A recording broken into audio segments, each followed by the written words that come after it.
Magandang araw kaibigan! Tuloy po kayo sa Felicidad's Channel. Sa mga kwento ng buhay at pag-ibig na hinalukay sa natatagong baul ni Felicidad. Pero bago po tayo magpatuloy, huwag niyo pong kalilimutan na i-like ang video, i-subscribe ang channel, at i-click ang notification bell para lagi kayong updated sa mga parating pa na upload.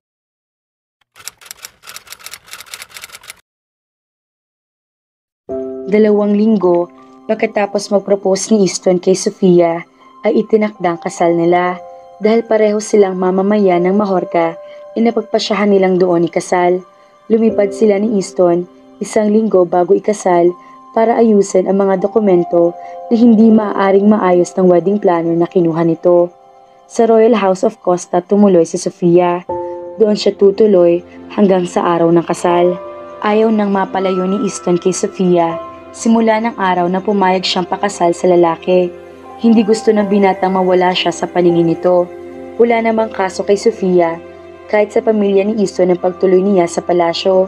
Masaya pa nga ang mga ito, dahil kahit hindi natuloy ang kasal ni Easton at ni Savannah, ay may mangyayari pa rin na kasalan. Nagustuhan din ni King Renato na nagpakasal ang pinsan, hindi dahil sa tungkulin nito sa palasyo. Magpapakasal daw ito sa pag-ibig, kagaya na nangyari dito at sa reyna nito. Ramdam ni Sofia na masakit pa rin kay King Renato ang pagkawala ng asawa. Pero unti-unti rin naman na nakaka-move on ng hari dahil inuuna nito sa isip ang kapakanan ng mga mamamayan ng isla, pati na rin ang natitira sa buhay nito at nag-iisang anak na si Jenna. Ang buong akala ng mga kamag-anak ng prinsipe ay magpapakasal sila dahil sa pag-ibig, kaya masaya ang mga ito. Sa wakas daw, nakahanap na ng katapat si Easton na hindi pinipilit. Gustong itama ni Sofia ang mga kamag-anak ni Easton, pero ayaw rin niyang sirain ang pantasya ng mga ito. Isama pa na napag-usapan nila ni Easton na huwag na munang sabihin ang tungkol sa pagbubuntis niya dahil baka maging malaking issue pa iyon at maging masakit ang magiging reaksyon ng mga tao tungkol doon. Pumayag siya dahil natatakot din sa iisipin ng mga tao. Hindi nagustuhan ni Sofia ang buhay niya bilang prinsesa noon. Pakiramdam niya, inasasakal siya, lalo na sa mga taong nakapaligid sa kanya. Parehong vain ang ina at kapatid niya. Gustong-gusto ng mga ito ang titulo ng pagiging prinsesa, kaya naman pati siya ay pinilit na hinahawaan ng mga ito. Hindi niya gusto ang ganoong personalidad, pero wala siyang pagpipilian. Kaya nang tanggalin ang pamilya nila sa komunidad ng mga royal families, ay naging masaya pa siya. She felt free, pero napagtanto niyang hindi naman pala ganoon kasama na maging prinsesa. Dahil ngayon nasa palasyo siya ng mga Costa, ay malaki ang pinagkaiba sa kanila. Mababait ang mga tao roon at hindi mapagmataas, hindi kagaya ng pamilya niya. Kahit ang mga katiwala ay pinapayagan na kaibiganin, hindi kagaya niya noon na naging ilapit ang sarili sa yaya niya. Dati ay madalas sa pampinapagalitan. Ibang-iba ang mga tao sa palasyo ng Costa. Gusto niya dito at magiging prinsesa siya sa pinakamataas na antas sa buong isla na Majorca. Hindi man kagaya ng isang fairy tale ang kwento ni Sofia, ay masaya na rin siya. Pinipilit niyang gawing kontento ang sarili sa kung ano ang natatanggap kay Easton. Passion and care. Sapat na siguro iyon para mapanatilang isang masayang relasyon. 2 araw bagong kasal ni Sofia ay dumating si Savannah sa palasyo. Bahagyang kinabahan siya dahil hindi naging maganda ang pag-uusap nila nang aminin ang tungkol sa kanila ni Easton. Nagpasaya ka na pakasalan siya ha? Tila mainis sa boses nito nang komprotehin siya. Savannah, bakit parang nagagalit ka? Alam naman ng lahat na hindi ko siya inagaw sa'yo. Naging engage kayo dahil sa royal command. Technically ay hindi ka nararapat sa lugar na iyan, Sofia. Ilang beses mo bang sinabi sa akin na ayaw mo maging isang prinsesa? Ayaw mo ng buhay sa palasyo. Tapos ngayon, magpapakasal ka sa prinsipe? Ha?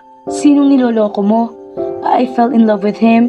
Hindi natin pwedeng piliin kung sinong ating mamahalin, tama? Love? Tumawa si Savannah. Kalokohan lamang ang pag-ibig. Sa palagay mo, ang isang tao na kagaya niya na hindi naniniwala sa pagmamahal ay matututunan kang mahalin? Mag-isip kang mabuting mahal kong kapatid. Anong ibig mo sabihin? Mahal mo si Chris? Paano mo nasabi ang mahal mo si Chris? Talaga bang iyan ang paniniwala mo? Yes, baka nga mahal ko siya. Mahal ko siya dahil ng pera niya. Ang tanga-tanga mo para maniwala na mahal kong kaibigan mo. Hindi ako pinanganak para magmahal. Namutla si Sofia sa narinig. You don't mean that. Okay lang sa akin na akong pinili ni Easton na pakasalan. Dahil ipinanganak ako para maging isang prinsesa. At lahat inawala sa akin nang mawala ang aking titulo. Kahit na may sapantaha ako na paghihiganti lamang ang hangad niya sa akin dahil sa nagawa ko noong mga bata pa tayo, wala akong pakialam. Ang mahalaga sa akin ay maibalik ang titulo ko bilang isang prinsesa, ang buhay na nawala sa akin. You're greedy, selfish. Hindi na niya napigilan na akusahan ng kapatid. Eh ano naman ngayon? At least, hindi ako hipokrita na kaya kong sabihin sa'yo na galit ako dahil makukuha mo ang buhay na gusto ko. Ang buhay na dapat isa akin. Ines na ines si Savannah. Hindi alam ni Sofia kung anong gagawin. Hindi rin niya alam kung anong mararamdaman. Iniligtas niya ang kapatid sa akala niyang kapahamakan at magiging kalungkutan nito. Pero nagkamali siya. All this time, gusto talaga ni Savannah ang ikasal kay Easton. Kahit alam nito, nalolokohin lang ito ng binata. All for her selfish love of being a princess, of having a royal life. Naawa siya kay Chris. Masyado itong nabulag sa kanyang kapatid na hindi naman pala talaga ito mahal. Pero ganoon nga yata talaga ang pag-ibig. Kahit alam mo o may nararamdaman na mali, mahirap pa rin napigilan. Patuloy pa rin na nagmamahal dahil napakamakapangyarihan niyon. Alam iyon ni Sofia dahil ganoon din siya. Mahal niya si Easton. Kaya kahit alam na hindi masusuklian ang nararamdaman, ay pumayag siya sa gusto nito. Nagulat si Sofia na kinabukasan ay makita niya si Savannah sa palasyo. Pagkatapos na nangyari sa kanila kahapon, ay umalis na lang ito basta-basta. Pagkatapos niyon ay hindi na niya muling nakita kaya inakalang umalis na ito. Pero ngayon ay nasa hapag ng kapatid kung saan mag-aalmusal siya. Si Savannah lang ang naabutan niya sa malaking formal dining room ng palasyo. Inaasahan na rin naman niya na wala magiging kasabay dahil tinanghali siya ng gising. Itong mga nakaraang araw ay mas lumalala pa ang mga sintomas ng pagbubuntis niya. Isa na roon ang madalas sa tanghali niyang pagising. Alam din ni Sofia na wala si Easton ngayong umaga sa palasyo. Ayon sa binata ay may aasikasuhin daw ito kasama ang pinsan na si King Renato. Mamayang hapon pang balik kaya hindi talaga siya masasabayan. Finally, you are awake mahal kong kapatid. Nakangiti pang wika ni Savannah. Mukhang maayos na ito kaysa sa kahapon. Pero nandoon pa rin ang sarkasmo sa boses. Anong ginagawa mo dito? Bakit? Bukas ang araw ng kasal ng aking nakakabatang kapatid. Huwag mong sabihin hindi ako imbitado. Narito ako para makita ka. Ako lamang ang kaisa-isang pamilya mo. Hayaan mo maranasan ko ulit ang buhay sa palasyo, okay? Siguro naman hindi mo inipagkakait sa akin. Pagkatapos ng kasal namin ni Easton, hindi kami dito titira sa palasyo. Napagdesisyonan ni Sofia at Easton na bumasa sa Pilipinas sa kagustuhan niya. Kahit maganda sa palasyo, ay hindi pa rin gusto ni Sofia ang ganoong buhay. Gusto pa rin niya magmukhang ordinaryo kagaya noong nasa Pilipinas siya. Kung pakikinggan mo ay may pagkawirdo, pakiramdam niya ay sa Pilipinas siya nababagay. Kung dati ay gusto niya magsilbi sa isinilang na lugar, nagbago ang pananaw niya na makapagtrabaho sa Pilipinas. Gusto niya ang mga kasamahan doon at ang lugar. Hindi magandang balita, komento ni Sofia. Wala na ang ngiti sa mga labi. Hindi na ako isang batang musmos para humingi ng permiso sa iyo. Mamumuhay kami sa bahay ng gusto at pinili namin. Hindi lang salita si Savannah. Umupo si Sofia sa hapag pero napatayo rin dahil nakaamoy ng hindi kaaya-aya. Napahawak siya sa bibig. Napatakbo siya papunta sa banyo ng formal dining room dahil pakiramdam niya ay masusuka siya na siya na ang nangyari. Hinang-hina siya. Maaga kang gumising, Sofia. Ngayon, tanghali ka na bumangon. At ang pagsusuka? Sabihin mo nga sa akin, buntis ka ba? Nang magsalita si Savannah, isakalang niya nalaman na sumunod pala ito. Inayos si Sofia ang sarili bago humarap sa kapatid. Kaya ka magpapakasal sa prinsipe? Dahil buntis ka? Halos isigaw ng kapatid ang naisip. Why? That's worse than his marriage proposal to me. Tiningnan niya ng masama si Savannah, pero hindi man lang ito natinag. Dapat nalaman ko. Walang pusong prinsipe si Easton. Isa siyang playboy. Paano ninyo napaniwala ang lahat na magpapakasal kayo dahil mahal ka ni Easton? Pakakasalan ka niya dahil iyon nararapat, dahil nabuntis ka niya. Oh, nakakaawa ka naman. Ito ba talaga ang gusto mo, Sofia? Iba ka sa akin. Hindi mo deserve ang buhay na walang pag-ibig. Lolokohin ka lang niya. Hindi iyon ang gagawin sa akin ni Easton. He cares for me. Alam ni Sofia, nakakaunti lang ang laban niya sa maaring akusa ni Savannah, pero gusto niyang lumaban. Pero hindi kanya mahal. Magkaiba ang care sa love. Masyadong makapangyarihan ang pagmamahal. Hindi ako mag-aalala kung mahal ka niya. Pero care? Kahit sino, pwede natin iparamdam pagmamalasakit natin. Kahit sa kaibigan. Dahil ikaw ang magiging ana ng anak niya, ay pinoprotektahan ka niya. Sofia, mag-isip ka ng mabuti. Masyadong playboy si Easton. Wala siyang puso, alam mo yan. Lolokohin ka lamang niya. Hindi siya pwede sa iisang babae lamang. Kapag sawa na siya sa'yo, anong gagawin niya? Hahanap na naman siya ng ibang babae. Magkakaroon siya ng kabit. Kaya mo ba ng ganoong buhay, Sofia? Kilala kita bilang isang mabuting tao. Hindi mo deserve ang kagaya niya. Mas madalas na luka-luka ako, pero nag-aalala ako para sa'yo. May oras ka pa para mag-isip. Nagulo ang isip ni Sofia sa binitawang mga salita ni Savannah. May punto ito at tama ang mga sinabi. Ano ba mga pinangako sa kanya ni Easton? Hindi ba at poprotektahan lang naman siya nito at ang kanilang anak? Aalagaan siya, ibibigay ang pangalan sa kanya para sa anak nila at magpo-provide sa pamilya. Pero hindi kasama sa mga ipinangako ni Easton na magiging loyal ito sa kanya. Mahal ni Sofia si Easton at pinipilit tanggapin, hindi nito maibabalik sa kanya ang nararamdaman. Maaatim niya iyon, pero makakaya ba niyang maatim na makita si Easton na may kasamang iba kagaya ng naisip na maaring gawin nito sa kanya? Malaking katibayan ang nakaraan nito para maisip na posible iyon. Sa pag-iisip pa lamang ng mga iyon, ay lubos na nasasaktan si Sofia. Paano kung nangyayari na? Hindi ko kaya. Gulong-gulo na siya. Hindi maaaring mangyari iyon. Lalo na, bukas ay ikakasal na siya. Ikakasal sa isang taong walang pagmamahal sa kanya. Nag-uumpisa nang mag-alala si Easton. Mag-aalas 5 na ng hapon, pero hindi pa rin lumalabas si Sofia ng kwarto. Ang sabi ng dalaga kanina, nang bisitahin niya pagkatapos ng lakad nila ni Renato, ay masama ang pakiramdam nito. Kaya gusto sana mapag-isa dahil nagpapahinga. Inintindi niya ito at bumalik ng alas 3:30 para tignan ito. Hindi pa rin lumalabas si Sofia mula roon.